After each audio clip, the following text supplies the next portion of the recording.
Bom, boa tarde a todas e a todos que estão aqui para essa sessão de artes cênicas e publicidade e propaganda.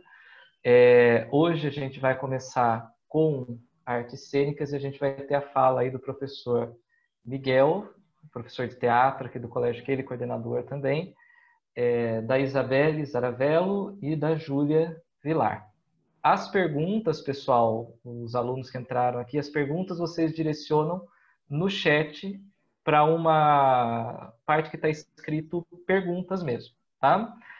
São 20 minutos de apresentação dos professores e 10 minutos para perguntas. Daí eu vou fazer a leitura das perguntas e o Miguel, a Isabelle e a Júlia respondem em 10 minutos, isso tudo. Caso fique aí alguma pergunta, gente, tem depois, caso precise, depois da apresentação do Eduardo, mais um tempo aí para a gente tirar essas dúvidas, ok? Miguel, Júlia, Isabelle, é com vocês. Obrigado, Jonathan. Boa tarde, pessoal, tudo bem? Espero que vocês estejam bem. Eu vou falar um pouquinho sobre o curso de artes cênicas, né? Eu vou fazer uma abordagem mais geral, porque eu tenho duas convidadas ilustres aqui que eu chamei para compartilhar com vocês de uma perspectiva de quem está vivendo a vida universitária, né? Então, uma delas é a Isabelle Zavarello, que foi nossa aluna, estudou a vida toda aqui no Keili, teve aula comigo no grupo de teatro por 3 anos e agora ela está cursando a Anhembi Morumbi. E ela também está estagiando conosco nesse projeto CAD com as aulas de teatro nas optativas, né? A outra convidada é a Ju Vilar, foi minha ex-aluna lá no Conservatório Carlos Gomes e atualmente está cursando o curso de Unicamp de artes cênicas, né? Então eu vou falar de modo mais básico, né? Vou fazer uma explanação mais geral e vou passar a palavra para elas, dedicando mais tempo para elas explicarem, passarem para vocês como está atualmente esses cursos, do ponto de vista da universidade pública e do ponto de vista da universidade particular, tá? Então, Zava, se você puder, por favor, espelhar a tela.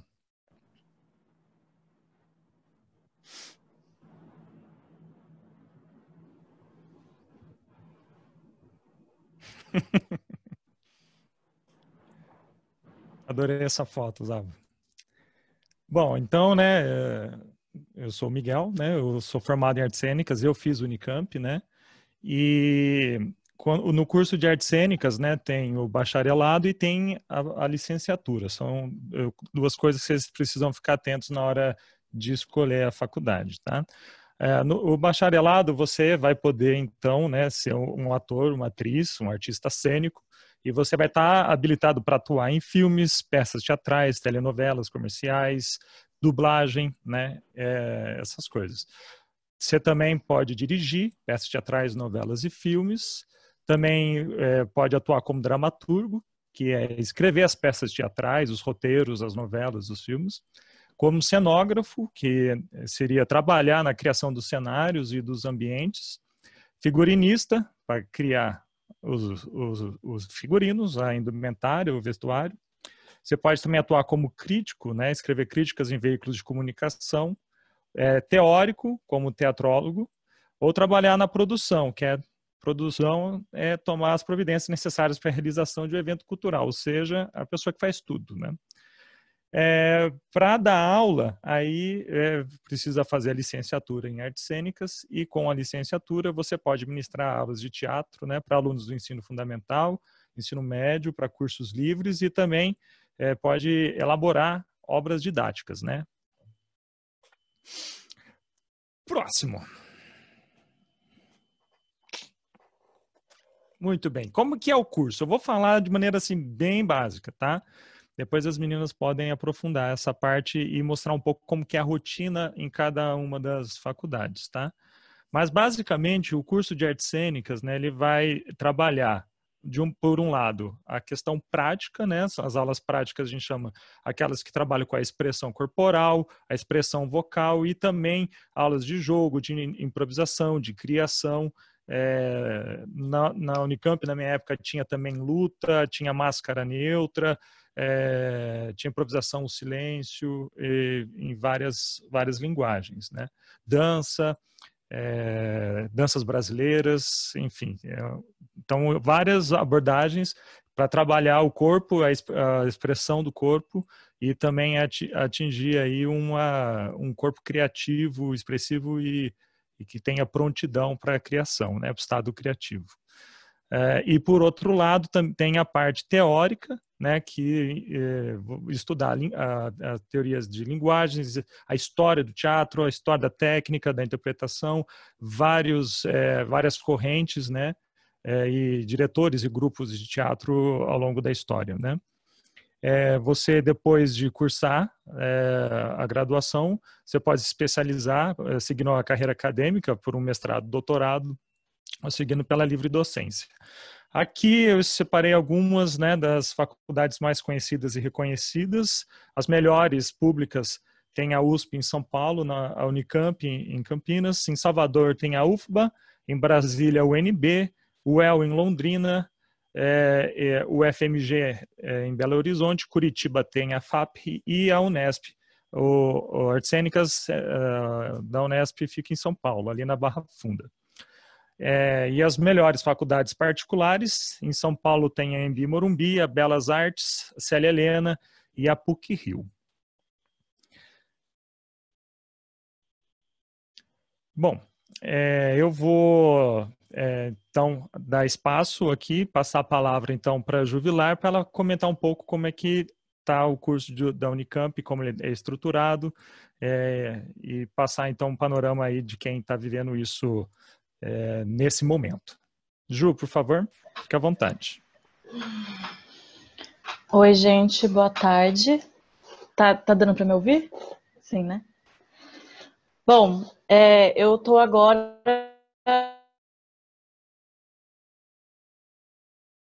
no meu 4º ano da graduação em Artes Cênicas na Unicamp, curso em 2017, né?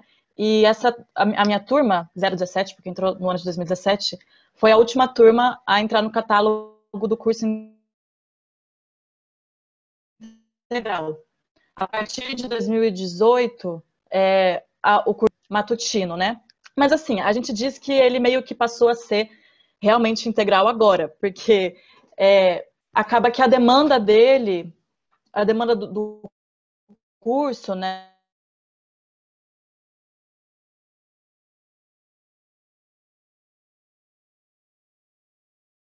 Exige que as pessoas tenham pelo menos 2 ensaios, leituras. Meu catálogo, ele ainda a gente tem aula de manhã e à tarde, né? E a partir desde 2018 as aulas são no período da manhã, mas assim, muitas vezes as pessoas passam o dia no departamento realizando uma série de coisas relacionadas à graduação, né? E bom, o curso ele é previsto para ser realizado em 4 anos, né? E aí ele é dividido da seguinte forma: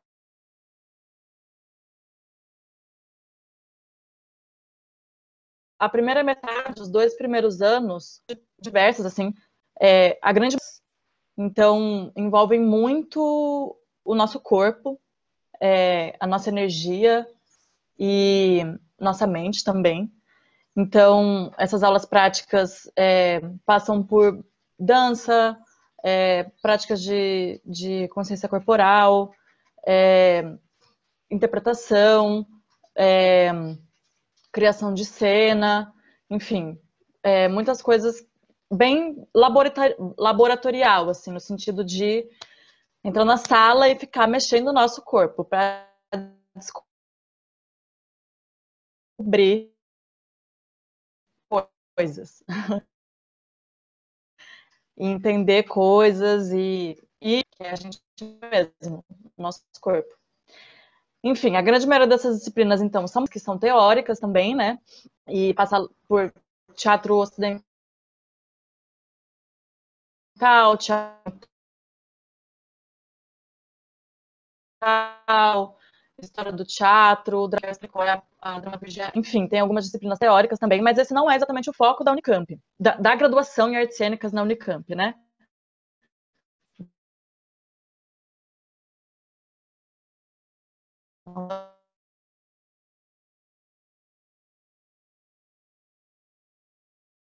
um todo.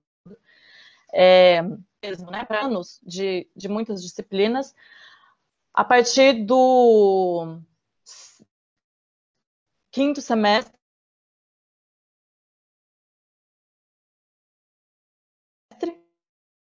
né, do nosso terceiro ano, a gente é chamado de PIC.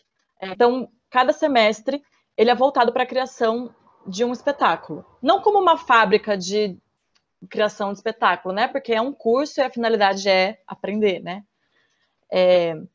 Mas todo o nosso semestre, ele é voltado para essa criação.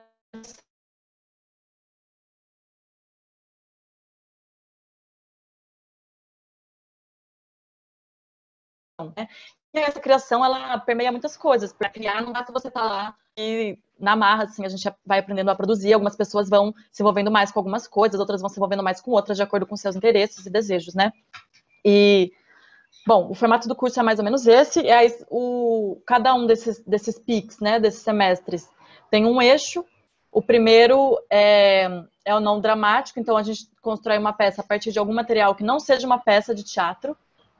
Pode ser um poema, uma fotografia, enfim, vai ser alguma coisa que não é uma peça.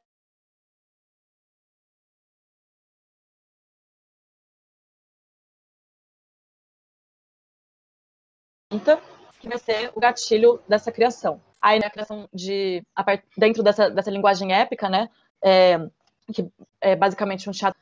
E o terceiro pique, ele é voltado para a construção de personagem, né, bastante dentro de uma linguagem mais realista. E o último é o TCC, que é o mais autônomo que a gente tem na nossa formação, né? Ainda não fiz o meu, então não posso dizer com tanta propriedade, mas não vai ter exatamente um docente te dirigindo, né? Tem uma orientação e bom, o TCC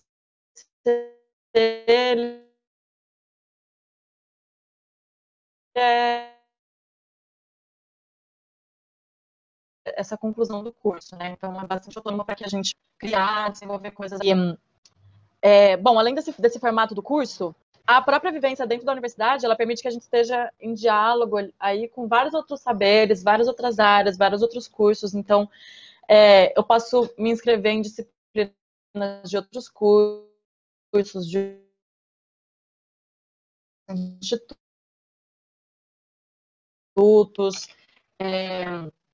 e isso é muito interessante. Muitas vezes o nosso próprio curso não dá muito conta de tudo, né, que a gente se interessa, e não dá muito conta de aprofundar em algumas coisas, ou de ampliar algumas coisas, né.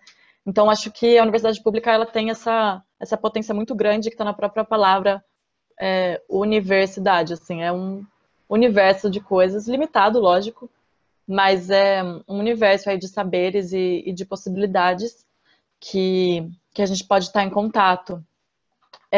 Disciplinas de línguas, por exemplo, também são possíveis de se matricular, enfim.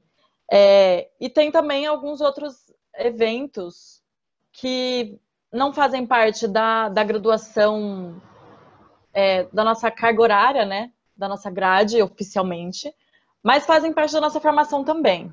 Então, como a gente tem, por exemplo, no Instituto de Artes, o FEIA, que é o festival do Instituto, que acontece anualmente, acontece por organização de estudantes. Então, não é nenhuma disciplina, a gente não ganha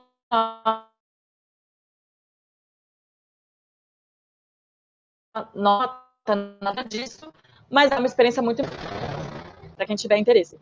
Tem também o Encontro de Teatro Universitário, que é organizado pelas estaduais, né, Unicamp, Unesp e USP, e que de uns anos para cá tem se ampliado para além do estado de São Paulo. Então, uma oportunidade super legal da gente estar em diálogo com galera de outras universidades, né, fazendo artes cênicas também. E muitas vezes essas criações também vão levando a gente para apresentar um desses PICs que eu criei junto com a minha turma, numa mostra de teatro universitário no Itaú Cultural, em São Paulo. E isso acaba acontecendo, assim, lógico que muito pela iniciativa e autonomia de estudantes, né? Mas muitas vezes esses trabalhos se estendem para além da da graduação, né? Acho que é mais ou menos isso que eu tinha para falar, para introduzir. Obrigado, Ju. Então, vamos passar agora a palavra para a Isabelle. Quanto tempo a gente tem, Jonathan? Isso é falar, a gente tem 5 minutos e 30 segundos para terminar. Então, essa Fala, primeira Zava. parte. Tá bom? Oi, gente. Muito prazer estar aqui. Meu nome é Isabelle. Sou graduanda da EMB Morumbi. Estou no meu terceiro ano, no final do meu terceiro ano, sexto semestre. O que eu tenho para falar um pouquinho da universidade particular para vocês, especialmente da EMB, é o seguinte. O curso da EMB é o único curso do Brasil que permite que você faça bacharelado e licenciatura no mesmo curso em 4 anos. O que é isso? A licenciatura, que o Miguel falou lá no começo, que você pode dar aula, e o bacharel, que você se torna artista da cena. Trabalha no palco, em uma das áreas que ele falou. A EMB, ela fornece isso em 4 anos. A USP também fornece isso, mas ela fornece isso em 6. Então, você se forma em 4, depois faz um acréscimo aí para concluir o outro diploma. A EMB, ela tem uma estrutura muito massa de salas, de espaço. Ela tem um teatro experimental, que é muito massa também. A gente apresenta as peças nesse teatro. Isso é uma coisa muito difícil dentro das universidades de arte, gente. É bom vocês saberem disso. É muito sucateado, tanto nas universidades públicas quanto nas universidades particulares. Não é diferente.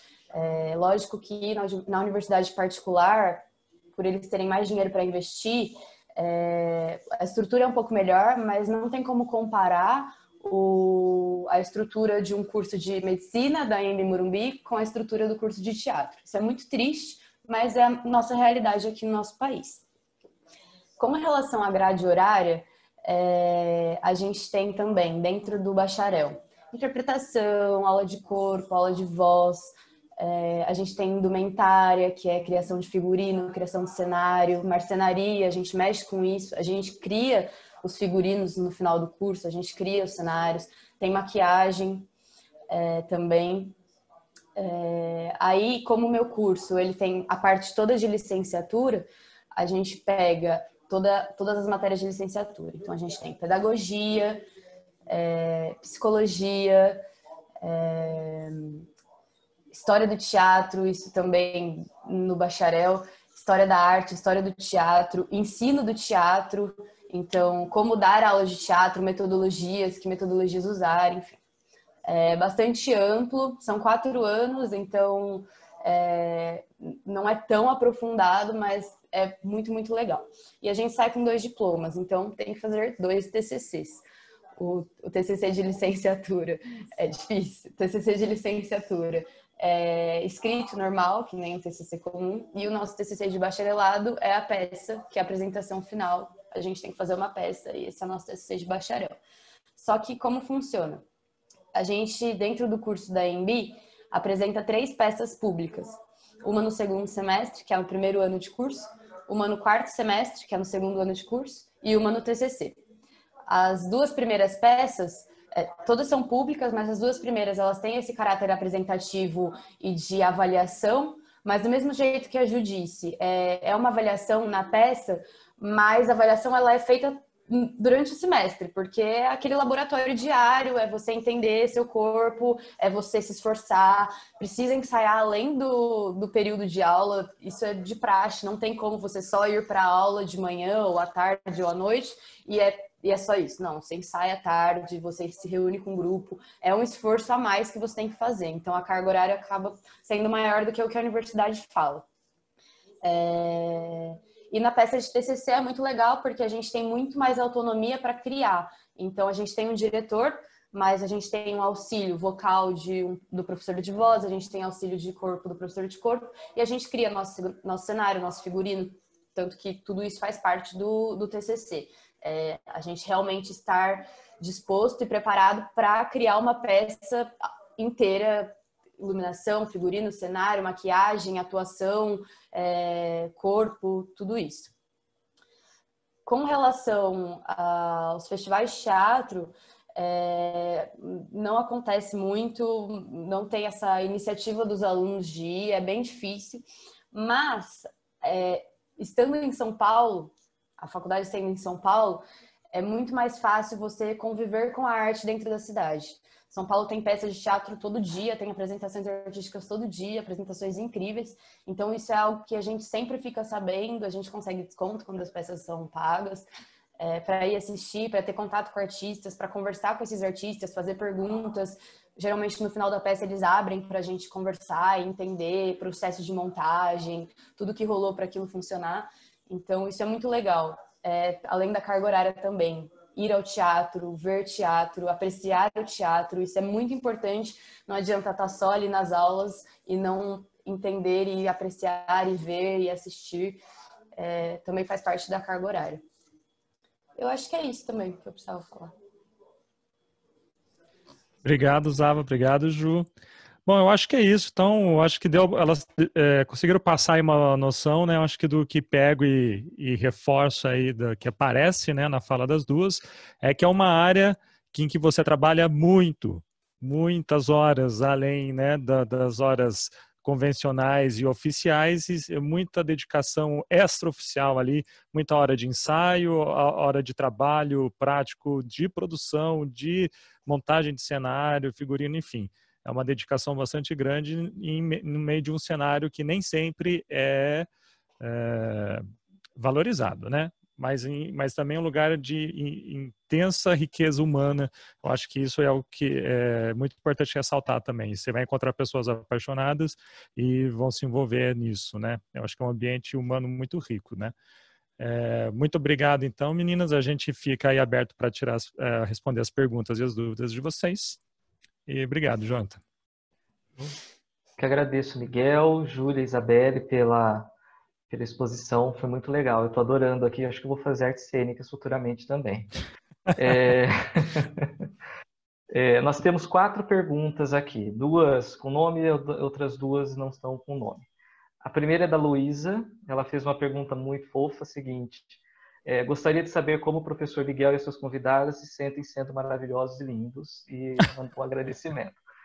A segunda pergunta é a seguinte: para atuar no exterior, é válido fazer a Faculdade de Artes Cênicas do Brasil? Posso fazer as 4 perguntas e daí vocês ficam à vontade para responder? Sim. Se precisar, eu repito a pergunta. A terceira pergunta é: quais as áreas de maior facilidade para seguir carreira nas artes cênicas? E a última pergunta, da Maria Clara, a gente sabe que, infelizmente, não é necessária a formação em artes cênicas para se formar em uma carreira de atriz, por exemplo. Gostaria de saber o quão necessário é a realização da graduação ao invés de um técnico e quão difícil é o mercado de trabalho distante da área acadêmica. Essas são as 4 perguntas. Tá, a primeira sobre como é ser lindo, né? Da Luísa. Eu fico feliz de ser lindo aos seus olhos, Lu. Você que é linda. Outra é sobre se tendo a formação aqui no Brasil, se isso vale para fora, né? Isso. Para atuar no exterior, é válido fazer a Faculdade de Artes Cênicas no Brasil? Sim, eu acho que você vai ter esse diploma, né? Ele ele é reconhecido como um diploma oficial, né? E aí você pode confrontá-lo aí lá fora com os possíveis interessados em tê-lo no grupo, ou na companhia, ou enfim, onde for, né? A terceira pergunta sobre o que era? Quais as áreas de maior facilidade para seguir nas artes cênicas? Nenhuma. Próxima. A área fácil, eu acho que fácil raciocínio não cabe muito, acho que nessa área, né? Do que é mais fácil, né?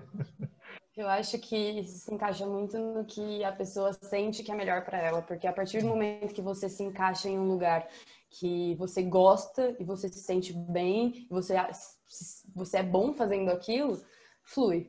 Mas fácil, acho que em nenhum lugar nunca. E sobre isso também, acho que é válido dizer que só atuar não é muito suficiente, assim. Isso não existe muito aqui no Brasil, assim, no nosso contexto de mercado.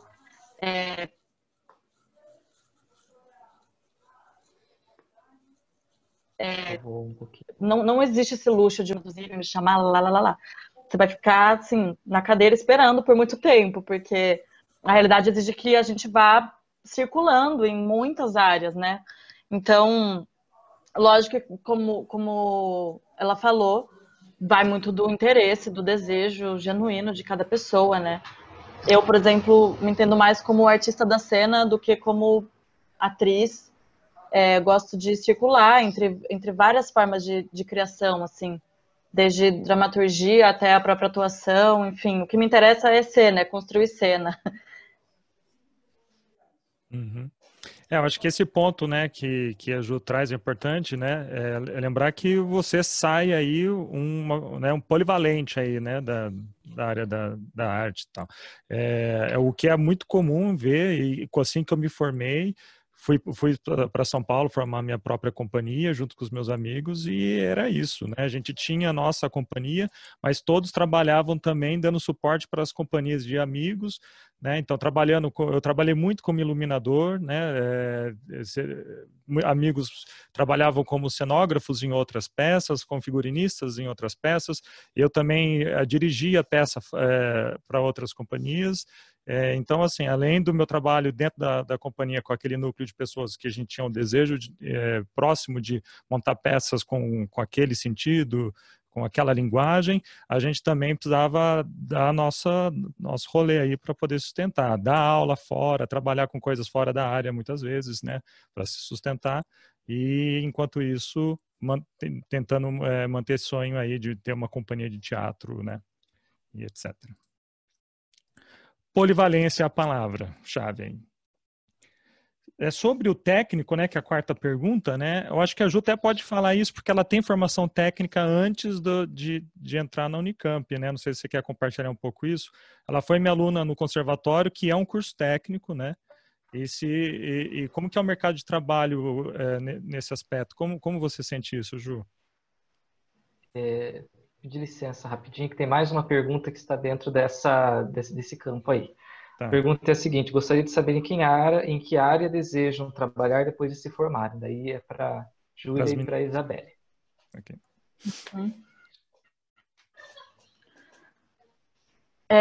Bom, eu acho que, assim, se a gente for falar de certificação, né, de diploma, certamente o do técnico pode ser suficiente para algumas coisas, assim, mas se a gente está falando de formação para além do certificado, assim, né? Acho, com certeza uma graduação se aprofunda muito mais e te dá uma amplitude muito maior, assim. Então, quando eu fiz o curso técnico, eu nem sabia da existência de muitas coisas e nem sabia da existência, quer dizer, da existência, não tem muito uma lógica de pesquisa, né? Como tem na universidade, assim. E não digo só a pesquisa acadêmica, né? Eu, particularmente, não tenho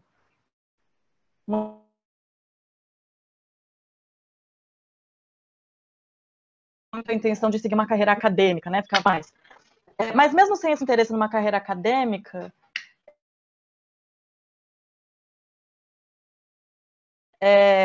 o contato e ele é levado para sempre, né? Então, tipo, não tenho interesse em fazer uma pós, tese, tarará, mas incorporei essa lógica da pesquisa nos meus trabalhos, assim, né? Então, esse entendimento de que tudo é sempre um processo,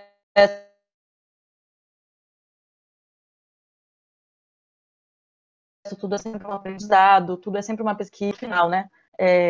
Então, acho que a universidade, ela traz bastante disso, assim, e também acho que, repito aquilo que eu tinha falado, da possibilidade de estar dialogando com outras áreas do conhecimento, né, com outros cursos. Isso é uma coisa que um curso técnico não traz também. Mas, enfim, dependendo, se pensar numa lógica do certificado, talvez ele baste para determinadas coisas, né?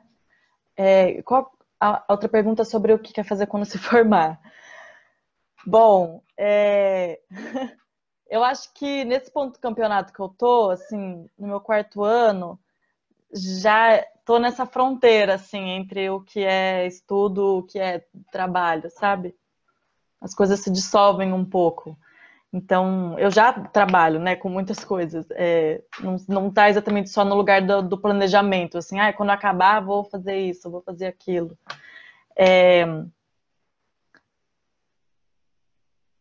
Estar na graduação me fez conhecer muitas pessoas, muitas coisas, e que mais me formou, assim, como artista, como pessoa. Pessoas, digo, desde pessoas da minha turma, até pessoas com quem eu cruzei uma vez, algumas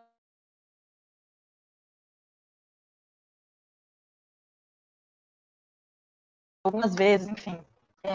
Horizontes, né? E hoje eu circulo bastante na área da produção, na área da educação, mesmo sendo um curso bacharelado, que não tem quase nada, realmente, é muito frustrante nesse quesito, ele não tem quase nada relacionado à educação. A gente não estuda pedagogia teatral, nada disso. Agora vai abrir a licenciatura, mas o curso que eu faço é só bacharel, né? Mas mesmo assim me envolvi com a área da educação. Lógico que, assim, para trabalhar lecionando em determinados lugares, precisa, assim, de um diploma de licenciatura, que é uma coisa que eu pretendo ir atrás depois que me formar no bacharel. Então, estou muito na área da produção, na área da... Tá.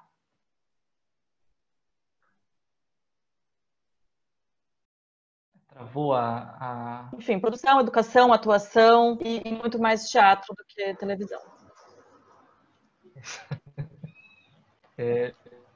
De novo, quero agradecer muito a Júlia, a Isabelle e ao Miguel.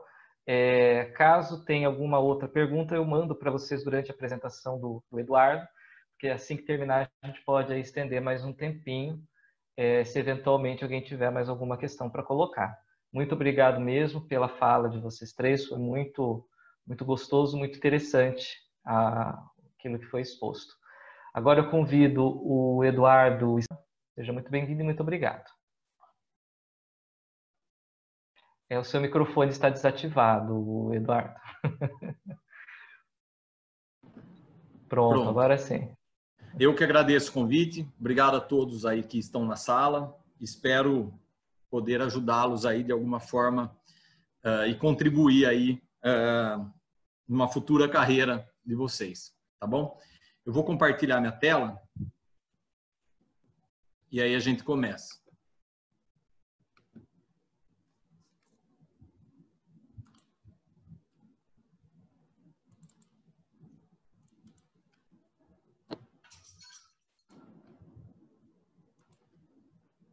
Só um minuto.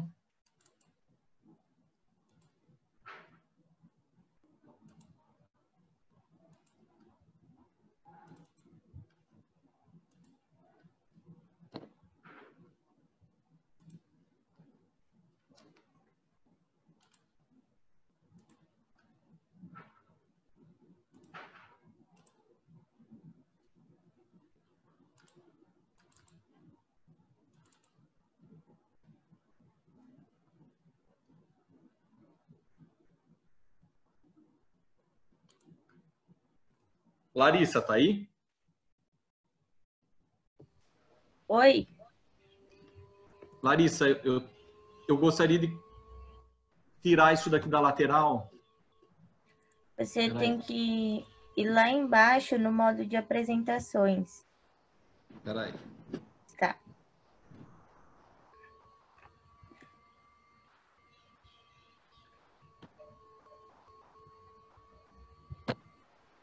Por que quando eu dou F5 aqui ele volta nesse... Pronto, deixa eu voltar tudo isso que vai ficar mais fácil. É que eu fui testar o... Tá aqui. Vamos lá. Pessoal, eu sou o Eduardo Scatolin. Eu sou formado em Publicidade e Propaganda. Eu tenho uma agência aqui do lado do Kelly, na Avenida 16, nesse prédio que quando a maioria aí vai almoçar no Garrafão, né, passa na frente. É um prédio, o Blue Office, aqui bem do lado do que ele mesmo. Estou no quintal de vocês aí. Sou formado em Publicidade e Propaganda. Me formei na Unimap, em Piracicaba. E depois eu fiz um MBA em Marketing Executivo Internacional na FGV. Fui professor universitário durante uns 10 anos. E há 15 eu sou proprietário e diretor criativo da Voo Propaganda. Vou falar um pouquinho para vocês como que é o curso de Publicidade e Propaganda. O curso de Publicidade e Propaganda é uma graduação, né, um bacharelado. Ele dura 4 anos. São 8 semestres, são divididos por semestre. Você vai encontrar o curso de Publicidade e Propaganda tanto em faculdades públicas como em faculdades privadas aí do país.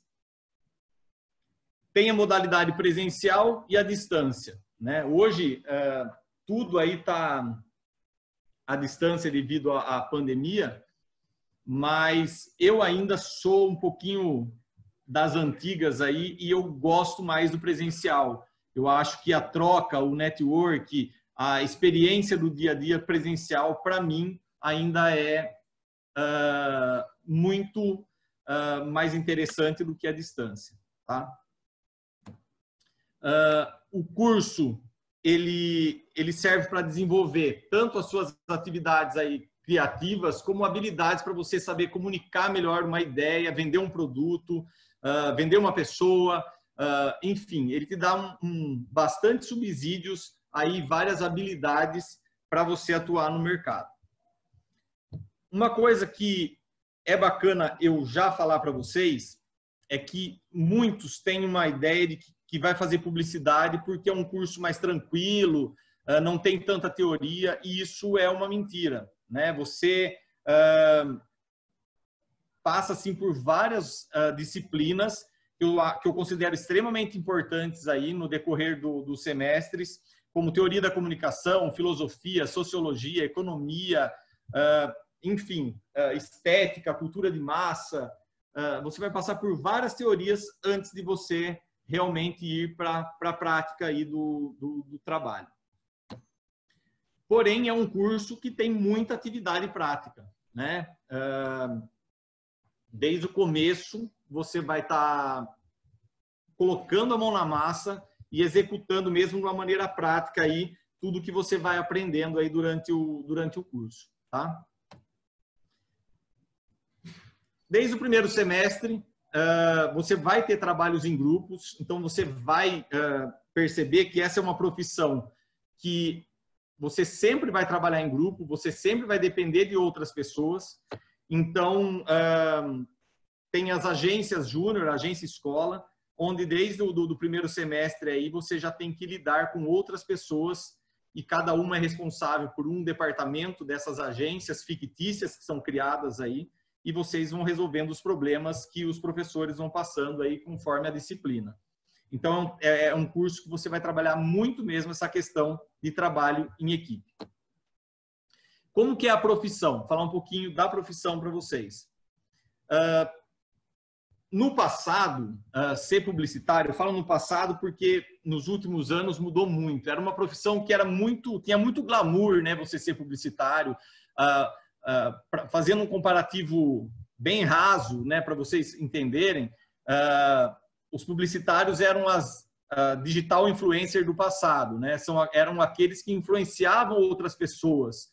Então, era uma profissão muito glamourizada. E aí surgiram alguns mitos que eu quero falar aqui para vocês. Primeiro, que é uma profissão fácil. Não é fácil, você tem que estudar muito, você tem que se dedicar muito. Preparando esse material aqui para vocês, eu dei uma revisada, né, no meu período de faculdade, e é muito bacana falar aqui assim, como é importante você se dedicar desde o primeiro momento, né? Independente do trabalho que você vai entregar, você mostrar ali o seu empenho, porque todo mundo que está ali à sua volta, aquilo passa a ser um network, que no futuro pode ser alguém que pode te contratar, ou pode ser algum cliente, enfim.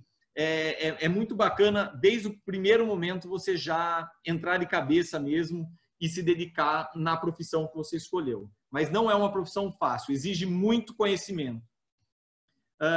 Outro mito, que é sempre uma diversão, né? Como as agências acabam tendo um ambiente corporativo um pouquinho mais leve, mais tranquilo, criou-se mito de que trabalhar em agência de publicidade ou com publicidade e propaganda é só diversão. E não é. A gente tem aí muita inspiração, mas muita transpiração também. Outro mito, que você vai ganhar muito dinheiro e dinheiro fácil. É uma profissão que, principalmente hoje com marketing digital, enfim, você pode sim ganhar muito dinheiro, mas você tem que trabalhar muito também e tem que saber o que você faz, né? Que hoje a gente não disputa mais o mercado simplesmente com outros publicitários. Eu nem considero mais outros publicitários como meus concorrentes. E sim uma digital influencer, um sobrinho que acaba entendendo um pouco de alguns programas e vai fazer alguma coisa. Então, assim, é uma profissão que hoje ela é bastante disputada com outras pessoas que não são formadas nessa profissão.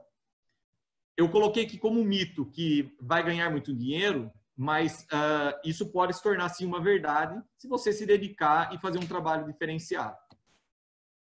Que trabalha pouco é outro mito, porque a gente trabalha muito, né? É um trabalho que, como é criação, nem sempre que você aperta um botão a ideia sai. Então, toda hora você tem que estar buscando inspiração, buscando conhecimento para poder falar sobre um determinado produto ou serviço que você vai estar trabalhando naquele momento. Publicidade e propaganda é apenas criação. Criação é só um departamento aí da publicidade e propaganda, né? Você tem outros setores aí que você tem que saber atuar. E muitos, por achar que é criativo, porque sabe mexer em alguns programas, quer fazer isso, e depois acaba se decepcionando, porque tem que entender, sim, de outras áreas. Então, publicidade não é só criação, saber fazer uma peça aí bonita. Como que é a profissão, né? E o que é verdade dessa profissão? Zero rotina. É muito bacana. Quando eu coloquei esse item aqui, houve até uma discussão entre as pessoas que trabalham comigo, né? Tinha uma pessoa de fora e toda a minha equipe. E eu falei isso, a pessoa de fora, mas vocês têm uma rotina, vocês chegam tal horário, vocês saem tal horário. Mas eu acho que é a única coisa, porque cada dia é um produto diferente, cada dia é um assunto diferente, uma mídia diferente que surge. Então, toda hora, assim, tem que ter o coração muito bom, porque a gente acaba sendo confrontado diariamente com coisas que vão surgindo que você tem que saber fazer, né? A gente trabalha com muitos assuntos ao mesmo tempo. Então, uma hora eu estou numa reunião falando sobre vinhos, com cliente de vinhos, depois eu saio de lá, vou para uma outra reunião, vou falar de implante ortopédico, depois eu vou sair daquela reunião e vou falar sobre salgados, coxinha, e, enfim, moda. Então, o assunto varia o dia inteiro de diversas formas, né? Então, eu lembro que na época da faculdade tinha um professor que falava que a gente tinha que ler até bula de remédio, porque a gente tem que entender de tudo um pouco, né? A carga de trabalho e o nível de pressão é bem grande. Então, assim, às vezes surge uma campanha de última hora, e você tem que tirar um coelho da cartola. E esse coelho da cartola tem que dar resultado. Então, na minha época que eu dava aula na faculdade, às vezes os alunos reclamavam de um trabalho que você dava e que tinha X tempo para fazer. Na agência, você tem, às vezes, horas para criar uma campanha e colocá-la no ar, e ela tem que dar resultado, né? E o que está acontecendo hoje... minha agência tem 15 anos e nos 5 anos isso é uma verdade. Antes a gente criava uma campanha e essa campanha durava até meses, né? Você fazia uma campanha, depois você ia diluindo essa campanha no decorrer aí de um mês, 2 meses, a campanha ainda dava resultado, todo mundo via aquilo era muito visto porque as mídias tradicionais funcionavam muito. Hoje, eu brinco que as nossas campanhas duram 24 horas. Você coloca uma campanha no ar e ela dá aquele resultado, é óbvio que né? É exagero falar 24 horas, mas assim, ela não, no outro dia já tem alguma coisa nova acontecendo e aquilo já virou passado. Ela não tem mais essa continuidade, porque as mídias mudaram muito e está tudo muito mais rápido e mais no automático, digamos assim. O ambiente de agência é um ambiente inspirador, é dinâmico, então assim dá para você entender de muita coisa. Se um dia vocês quiserem vir conhecer a Voa, é aqui do lado, eu faço questão de receber vocês. A gente busca ter um ambiente que seja agradável, que seja bacana, que proponha a criatividade, enfim. E há diversas possibilidades de trabalho, que eu vou falar num slide mais para frente, né? Você, fazendo publicidade e propaganda, você não precisa exclusivamente trabalhar numa agência de publicidade e propaganda. Você tem um vasto mercado de trabalho aí para você poder atuar. Criatividade é uma habilidade bastante importante. Eu, esses dias, até fiz um post, se vocês quiserem depois dar uma olhada, tá no meu Instagram, @duescatolin, é uns 6 posts para trás aí, do último. Eu falei sobre criatividade porque as pessoas às vezes perguntam, eu não sou nem um pouco criativo, eu posso fazer publicidade? Ou criatividade a gente se desenvolve? Sim, criatividade a gente se desenvolve. Tem algumas técnicas que a gente pode utilizar para ser mais criativo, independente se você vai fazer publicidade e propaganda ou qualquer outra aí profissão. Então dá uma olhada lá quem tiver interesse, mas a criatividade, principalmente nos dias de hoje, ela é fundamental para você atuar nessa profissão. Porque toda hora, como eu disse, você tem que tirar aí um coelho da cartola e esse coelho tem que dar resultado para o teu cliente. Nos últimos anos, o que aconteceu? Houve aí um avanço tecnológico muito grande, uma digitalização do mundo. Agora, com a pandemia, isso acelerou muito, né? Então, o que aconteceu? As agências, o profissional de publicidade e propaganda, ele começou a ter que dividir um pouco a criatividade dele com um espaço com algoritmos e métricas. Então, hoje não adianta você só ser criativo.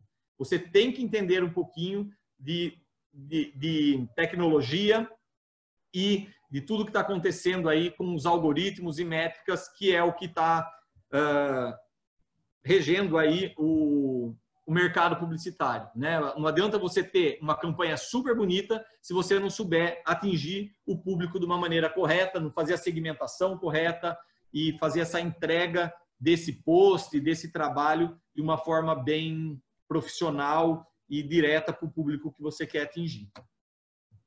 Qual que é o perfil aí do bom profissional, na minha opinião? Tem que ser criativo, como eu já disse, saber cada vez mais interagir com as mídias e com as novas tecnologias, as novas mídias que vão surgindo e as tecnologias, saber interpretar cada vez mais dados, né? Porque hoje tudo te gera dado, mas o que você faz com esse dado é mais importante. Novos formatos de anúncios, que toda hora está surgindo, e saber navegar aí por todas as plataformas online que vão surgindo. Entender que trabalho nunca é individual. Trabalho em equipe, ele é fundamental nessa profissão. E estar sempre aberto ao novo, ser incansável na busca de conhecimento e informação. Questionar muito, ouvir muito, ler muito, porque isso vai fazer você ser diferenciado aí no mercado. Os publicitários, eles desempenham um papel aí bastante importante entre o mercado, né, entre as indústrias, os serviços e o mercado e a sociedade. Então, tem um vasto campo de trabalho. Então, você pode trabalhar como assessoria de comunicação, você pode trabalhar em empresas de marketing e comunicação digital. Isso daqui, hoje, é o que mais está em alta, né? O marketing digital. Consultorias, em ONGs, em institutos de pesquisa, em setores de marketing das empresas, em veículos de comunicação e nas agências de publicidade e propaganda. Como eu já disse, eu tenho a Voa Propaganda, é uma agência full service. O que é uma agência full service? nós não somos especializados em um único tipo de trabalho. Então, por exemplo, aqui a gente, como eu já disse, temos 15 anos de história, temos aí alguns prêmios publicitários, vários aí, prêmios publicitários por alguns trabalhos que nós realizamos. Nossos clientes são varejo, indústria, serviços, filantrópicos e alguns eventos, e isso é uma agência full service. A gente não fica preso só, por exemplo, no marketing digital, ou só uma agência de eventos, ou só uma agência que só faz conteúdo. A gente acaba fazendo de tudo um pouco, pelo fato de a gente estar no interior e conseguir atender as demandas aí dos nossos clientes. Hoje, qual que é o foco principal da Voo Propaganda? Eduardo, é a geração de conteúdo. Oi. Nós estamos aqui no último minutinho aí da apresentação para a gente começar as perguntas, tá bom? Tá. Eu trouxe alguns cases, eu acho que então fica para uma próxima, porque eu ia só explicar como que foi algumas coisas, mas eu termino aqui e depois a gente conversa. Se sobrar algum tempo, eu mostro, pode ser? Pode ser, claro. Obrigado. Então, o nosso foco hoje é geração de conteúdo. Eu não acredito mais naquela propaganda nua e crua de um anúncio que não tenha outro apelo ou algum propósito por trás. Mudou muito a comunicação nos últimos anos, né? Gerenciamento de redes sociais, produção de filmes comerciais, institucionais, programas. Branding, que é a criação de name, logotipo, manifesto da marca, enfim, tudo que envolve a marca de algum produto ou serviço. Eventos. Aqui de Rio Claro, a gente cuida da Corrida Rosa Rio Claro, que é um evento beneficente. E o Sommelielas é um evento meu que a gente só faz uma festa para mulheres. Todo o staff e convidada só entra mulher. E campanhas publicitárias em geral. Esse é o foco hoje do nosso trabalho. Eu ia falar alguns cases, mas vamos abrir aí as perguntas. Se tiver um tempinho, eu mostro para vocês. Muito obrigado, Eduardo, pela apresentação. Nós temos aqui duas perguntas. Eu vou ler as duas perguntas, daí caso você queira eu posso repeti-las, tá bom? Tá joia. A primeira pergunta é a seguinte: com essa era de digital influencers, você acha que tem um espaço amplo para publicidade no Brasil? E a segunda pergunta é: o que você faz quando tem bloqueios criativos e precisa entregar uma campanha em pouco tempo? Essas são as duas perguntas. Bem legal as perguntas. Vamos lá. Há uns 5 anos atrás, quando a digital influencer aí surgiu e começou a ficar forte no mercado, então, por exemplo, eu atuava muito no segmento de moda, sapato principalmente e roupa, né? Mais sapato. E uma agência, ela demorava aí 15 dias mais ou menos para entregar um trabalho, né? Você produzia as fotos, produzia o filme, depois você produzia todas as peças que ia compor aquela campanha, tratamento de imagem e tal. Eu tenho um trabalho que eu fiz com um modelo que não é da geração de vocês, mas foi o primeiro modelo masculino do Brasil a fazer sucesso no exterior, que é o Paulo Zulu, e eu fui lá na terra dele, lá em Florianópolis, fazer esse trabalho. Nós somos em 11 pessoas, né? E foi um trabalho super bacana, deu super resultado, mas nós somos em 11. Com a digital influencer, ela vai sozinha, ela se automaquia, ela já vai mostrando esse produto ao vivo e é uma entrega imediata. Então, alguns segmentos, a Voo parou de atuar porque a gente não tinha mais competitividade com essa rapidez que o mercado estava exigindo. Porém, eu acho que tem muito espaço, porque você ter uma marca, ter um produto e só colocar na mão da digital influencer é totalmente errado, né? Você tem sim que utilizar a digital influencer se ela tiver sinergia com o teu produto, mas você direcionar toda a sua verba, toda a sua potencialidade aí para digital está totalmente errado, porque você tem que trabalhar outras ações. Porque hoje a gente trabalha muito com nicho, né? Então tem gente que tem lá 5 milhões de seguidores, mas tem muita gente que não conhece aquela pessoa. Então, você tem que entender que existe espaço para todo mundo. E com essa pandemia, a gente viu que as agências ganharam muito espaço, porque as pessoas precisam divulgar, as pessoas precisam acertar o tom dessa conversa, porque hoje está tudo muito, os nervos estão à flor da pele, alguns pararam os negócios, outras pessoas perderam a renda. Então, você tem que tomar muito cuidado como marca, né? E como você vai vender o seu produto aí nesse momento que a gente está vivendo. Então, a agência passa a ser fundamental. Eu achei que nos últimos meses a agência ganhou uma relevância muito grande que há tempos não tinha. E a segunda pergunta, repete para mim. A segunda pergunta é: o que você faz quando tem bloqueios criativos e precisa entregar uma campanha em pouco tempo?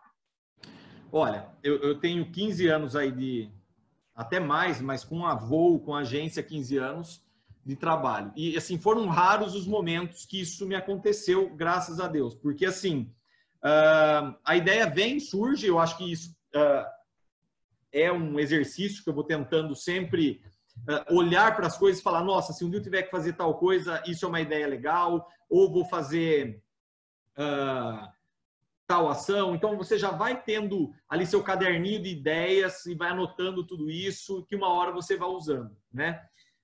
Mas, assim, eu acho que quando não surge uma grande ideia, você vai para a técnica, né? Você vai para o bonito, você vai para o bem feito, você vai para aquilo que vai chamar atenção de alguma maneira.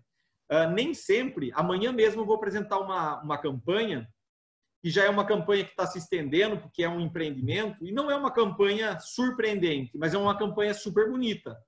Porque há meses fazendo a mesma coisa, você já não tem mais tanto diferencial para falar. Vai ser uma campanha super bonita, mas não vai ser uma campanha surpreendente, como era algumas que a gente já fez para esse cliente, porque era um outro momento.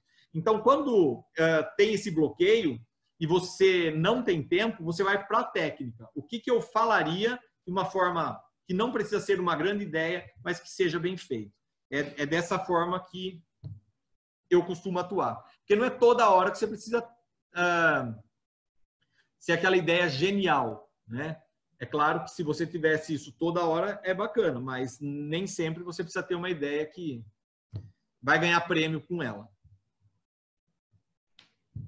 Mais alguma?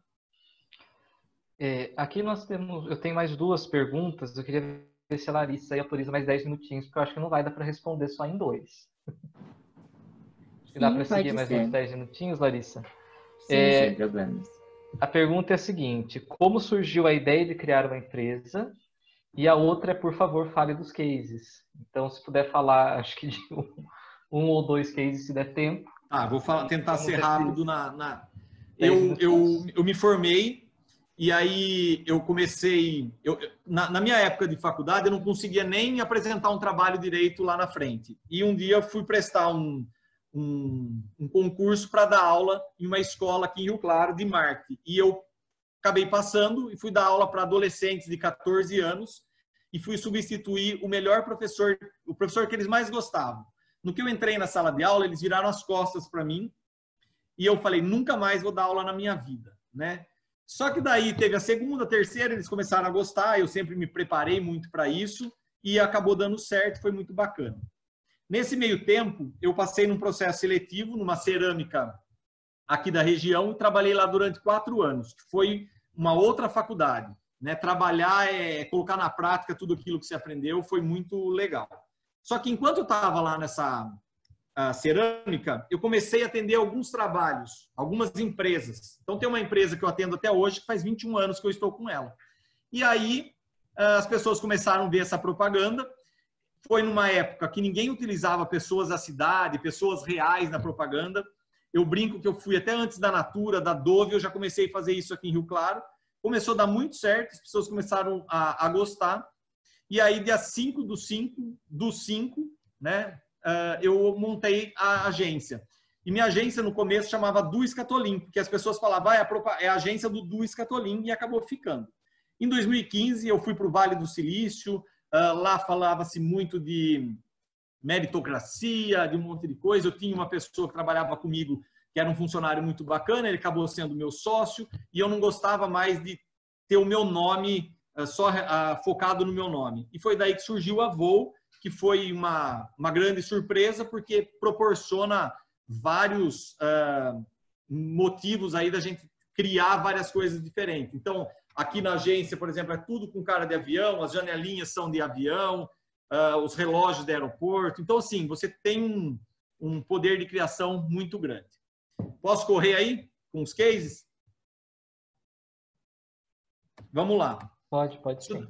Aqui, ó, eu trouxe um case bacana que para vocês entenderem que uma ideia super simples, sem criação nenhuma, acabou mexendo aqui com a cidade de Rio Claro, porque eu acabei trazendo uma campanha que era offline, totalmente offline, para o digital e de uma maneira extremamente gratuita, e foi uma das campanhas que mais repercutiu aqui o meu trabalho.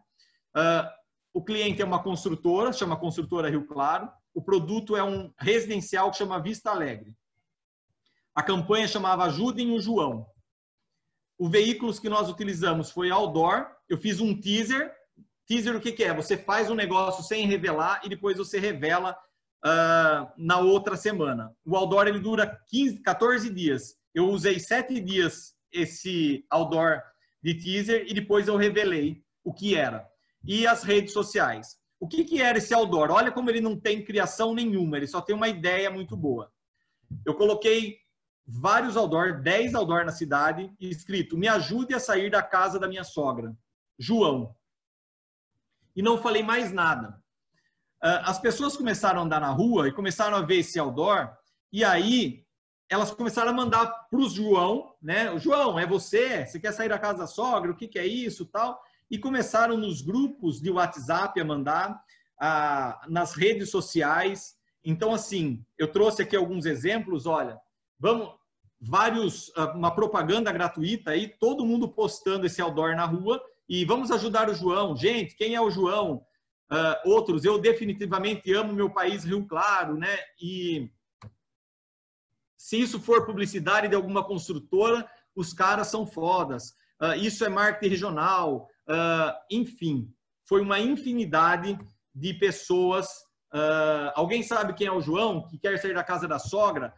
Era assim, todo dia eu recebia uma chuva de mensagens perguntando: esse outdoor é seu? Esse outdoor é seu? O que é isso? Conta para mim e tal. E a gente não contava para ninguém. Então, isso foi uma repercussão tão grande que quando a gente colou o outdoor, todo mundo começou: agora eu já sei o que é.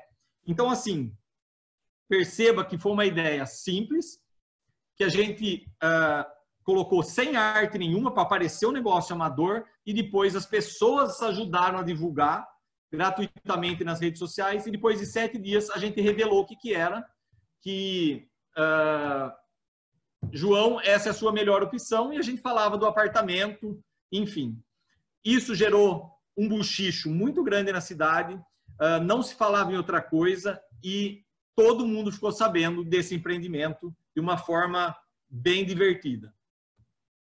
O segundo case é Engimplan, é uma empresa de implantes daqui de Rio Claro.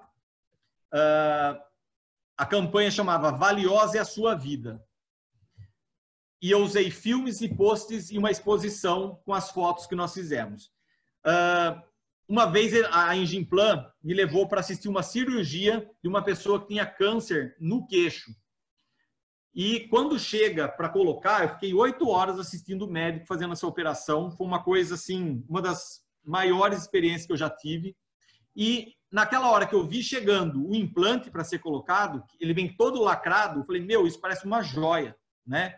Falei: eu vou fazendo uma campanha valorizando esse implante, não de uma maneira negativa, de uma maneira que ruim, mas de uma maneira que valorize, que permita às pessoas a dar continuidade na vida. Então, olha isso.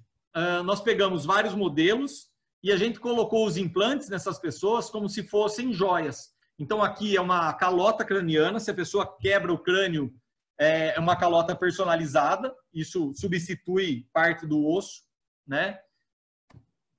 Isso daqui, a pessoa não anda mais, tem problema de coluna, então é um occipito cervical. Mas tudo isso a gente mostrando de uma maneira que pareça uma joia, um negócio que valorize mesmo. Aqui produtos para queixo, para punho, para ombro.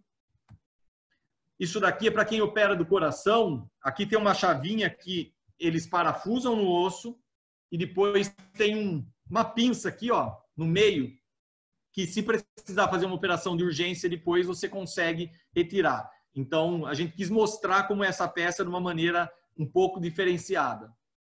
Aqui também é extrator. Isso daqui é uma prótese customizada, então aquelas pessoas que têm problema no queixo, tal, eles fazem uma prótese personalizada para a pessoa, que foi uma dessa que eu assisti a cirurgia. A pessoa não tinha mais nenhum osso no queixo e isso foi implantado nela. Para o pé. Essa é uma campanha bem bonita, nós fizemos uma exposição disso daí. E para terminar, eu selecionei um filme que nós fizemos para o Uai Salgados, para avisar que a linha de fritos deles estava crescendo, estava aumentando, e a campanha chamava Família Cresceu. Esse filme, nós fomos indicados a profissionais da Rede Globo e ganhamos vários prêmios aí na região aqui do estado de São Paulo.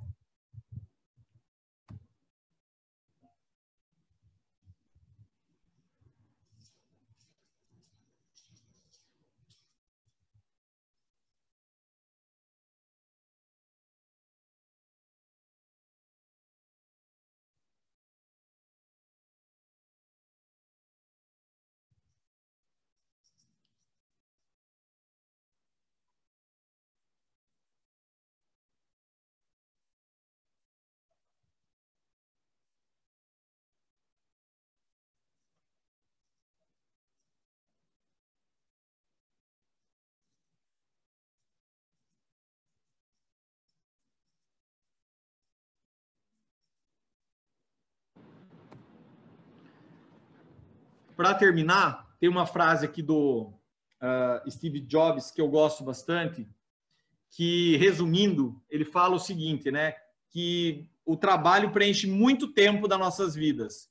Então, você só vai fazer um trabalho bacana, legal, se você amar aquilo que você faz. Então, assim, achei muito bacana essa oportunidade de falar. Eu sou uma pessoa que eu amo ser publicitário, não gostaria de ser outra coisa. Sou extremamente realizado com isso. Então, se tiver alguém aí no grupo que tem essa vontade, encare, vai com bastante foco, determinação, que o negócio dá certo. É isso. Obrigado aí pela oportunidade, gente. Desculpa que eu acho que eu estendi um pouquinho, né? Eduardo, muito obrigado. Quando a gente é palestrante é sempre muito difícil o tempo de 20 minutos, porque na verdade a gente gostaria de falar 20 horas. E a gente recupera um pouquinho desse tempo com as perguntas, principalmente quando são perguntas muito legais, muito boas, iguais às perguntas que os alunos fizeram. Então eu quero agradecer aqui, a gente já está nos 2 minutinhos finais. Gostaria muito de agradecer novamente ao Eduardo pela fala aqui no final, foi muito interessante, muito proveitosa a fala. Ao Miguel, a Júlia e a Isabelle também pela exposição feita a respeito das artes cênicas. E gostaria de agradecer aos alunos também que participaram aqui dessa conferência e aos que fizeram as perguntas também. Muito obrigado a todos. Acredito que seja isso. Desejo a todos um ótimo finalzinho aí de semana e fim de semana também. Obrigado, Jonathan.